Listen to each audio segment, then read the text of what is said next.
आज ଆମେ ପଢିବା ଟିକି ଟିକି କବିତା ବିଷୟରେ ଯାହାକୁ ଲେଖିଛନ୍ତି ପଣ୍ଡିତ ଗୋଦାବରୀଶ ମିଶ୍ର। ଟିକି ଟିକି ଅର୍ଥାତ୍ ଛୋଟ ଛୋଟ। ତ ପ୍ରଥମେ ଆମେ ପଣ୍ଡିତ ଗୋଦାବରୀଶ ମିଶ୍ରଙ୍କ ବିଷୟରେ କିଛି ଜାଣିବା। ସେ 1886 ମସିହା ଅକ୍ଟୋବର 26 ତାରିଖରେ ଜନ୍ମଗ୍ରହଣ କରିଥିଲେ। କେବେ? 1886 ମସିହା ଅକ୍ଟୋବର 26 ତାରିଖରେ ଜନ୍ମଗ୍ରହଣ କରିଥିଲେ। ଆଉ 1956 ମସିହା 26 ଜୁଲାଇରେ ସେ ମୃତ୍ୟୁବରଣ କରିଥିଲେ। କେବେ? 1956 ମସିହା ଜୁଲାଇ 26ରେ ସେ ମୃତ୍ୟୁବରଣ କରିଥିଲେ। ସେ ହେଉଛନ୍ତି ଜଣେ କବି, ଓଡ଼ିଆ କବି, ଗାଳ୍ପିକ ଆଉ ନାଟ୍ୟକାର।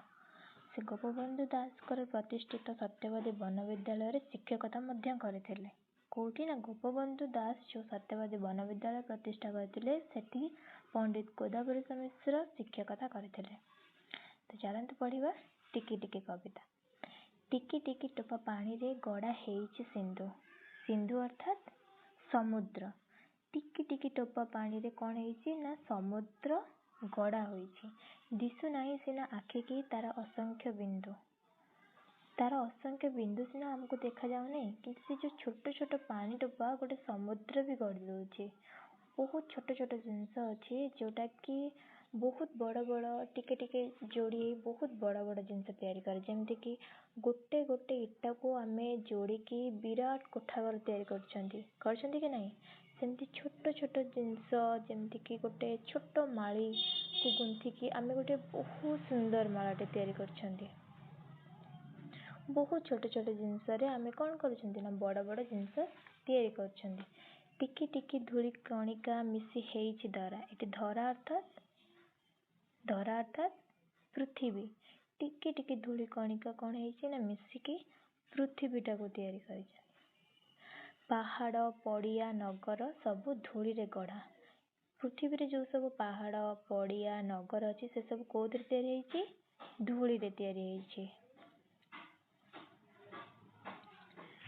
ଗୋଟି ଗୋଟି କେତେ ଗଛରେ ପରା ତିଆରି ବନ।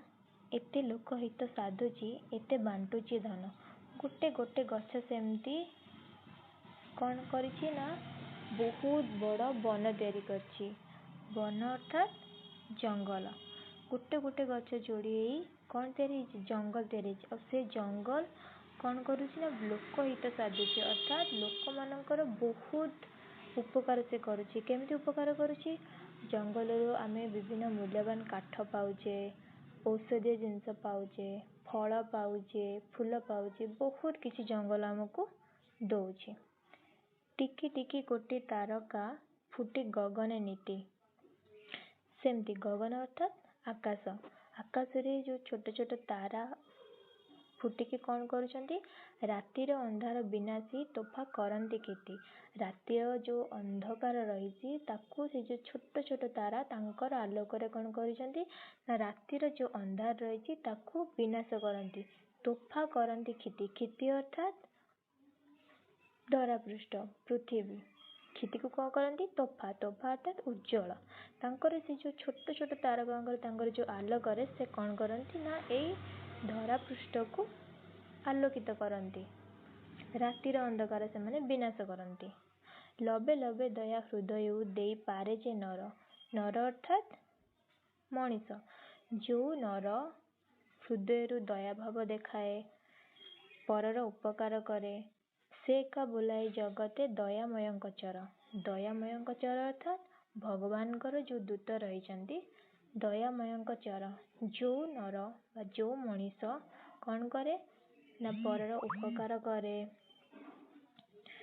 ତାର ହୃଦୟରେ ଦୟାଭାବ ରଖେ ଅନ୍ୟମାନଙ୍କ ପ୍ରତି, ସେ କ'ଣ କରେ ନା ଏଇ ଜଗତରେ ଦୟାମୟଙ୍କ ଚର ରୂପେ ତାକୁ ବିବେଚିତ କରାଯାଏ, ଅର୍ଥାତ୍ ଭଗବାନଙ୍କ ଦୂତ ରୂପେ ତାକୁ ବିବେଚିତ କରାଯାଏ।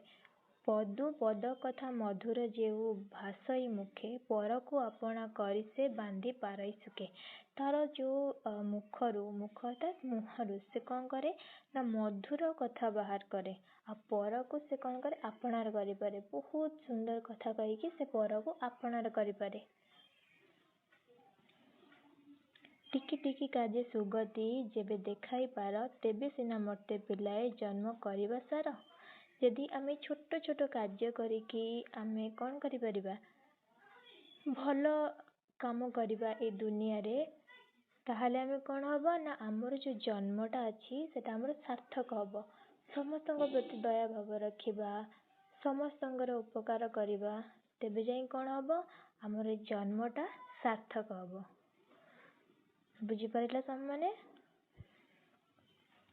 ତ ଆମକୁ କ'ଣ କରିବାର ଅଛି ନା ସମସ୍ତଙ୍କ ପ୍ରତି ଦୟା ଭାବ ରଖିବାର ଅଛି, ସମସ୍ତଙ୍କ ଭଲ କାମ କରିବାର ଅଛି। ତ କ'ଣ ନା ଛୋଟ ଛୋଟ ଜିନିଷ ମଧ୍ୟ ବହୁତ ବଡ଼ ବଡ଼ କାମ କରିପାରେ। ଯେମିତି ଛୋଟ ଛୋଟ ସୂତାକୁ ନେଇ ଆମେ ସୁନ୍ଦର ଲୁଗା ତିଆରି କରିପାରନ୍ତି। ଏମିତି ବହୁତ କିଛି ଛୋଟ ଜିନିଷ ଅଛି ଯାହାଟାକୁ ଆମେ ଯୋଡ଼ିକି କ'ଣ କରନ୍ତି, ବହୁତ ବଡ଼ ବଡ଼ ଜିନିଷ ତିଆରି କରନ୍ତି।